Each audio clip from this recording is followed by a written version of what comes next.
Hi everyone, it's Barbara Swiatkiwsky here. I am a massage business coach and my program's called Kickstart Your Home-Based Massage Business. And it's a 90-day group program for women who are launching or relaunching, because that's what happens in our lives as women. We come in and out of this industry. Anyway, if you are wanting to kickstart your home-based massage business, I invite you to check out my program later. Today, I just want to talk with you about something that's really close to my heart at the moment, which is doing something you love, like the huge difference between that and putting the time in. So I wanted to just share with you a quick story about 2 massages I personally had last week. So these massages were by equally experienced therapists, and the difference between them was huge. So the first massage, it was just brilliant. The therapist introduced herself. She asked me if there was anything in particular going on in my body that I wanted to work with, and I've got quite a sore neck and shoulder, so we're going to work with that. And she got me comfy on the table, and immediately, from the very first touch, I could feel how much she loved her work, even though she had still been doing it, like myself, for about 20 years. There's something about the touch that was really unique. It was slow and responsive, is my best way to describe it. So you could tell, like, she was just feeling into my body, and it was a fabulous massage.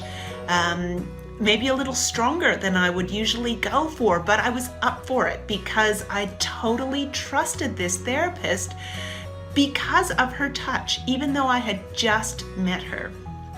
And then a couple of days later, I had the opportunity to have a second massage, and sadness face, this second massage was exactly the opposite.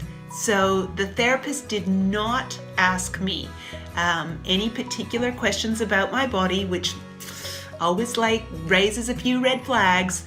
Got me on the table and started.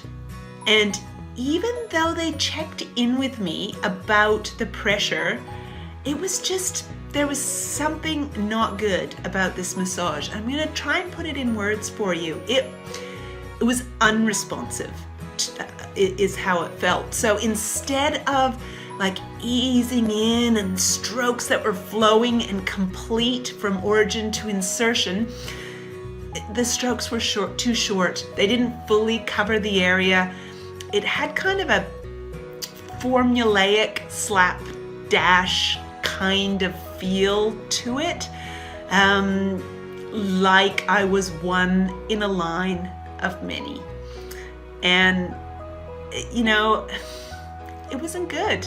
It wasn't bad, like it wasn't so bad that I wanted to leave, but it almost was.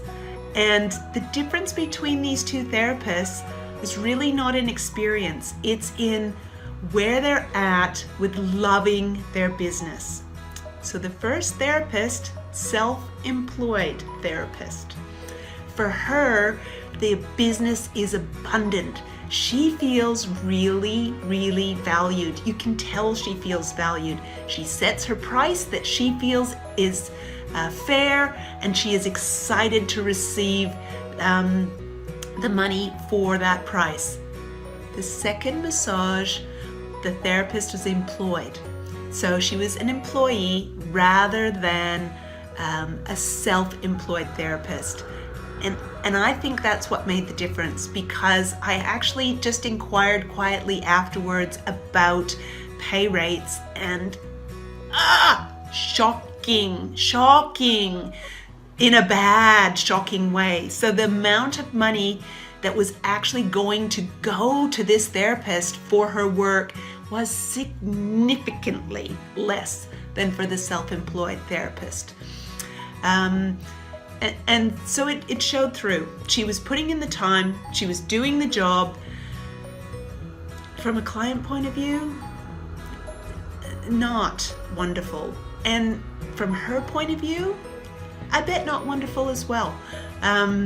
Not fulfilling, not something that she loved doing. So as new therapists who are starting out in the industry, it's easy. It is easy to fall into a trap of feeling, I don't know, like you have to take every massage that's offered to you, that you have to drop your price so low to get clients. And I urge you right now to seriously consider your mindset when you're starting out, because I love this industry. I've been doing this for 20 years and I love it. There is so many good things, but it comes down to feeling that you are valued and always giving your very, very best. And it's impossible to give your best as a therapist long term if you are not feeling valued and things do not feel abundant. Now, if this is a topic that you think, yeah, I get that. I want to be abundant thought-wise and process-wise right from the start, please be in touch.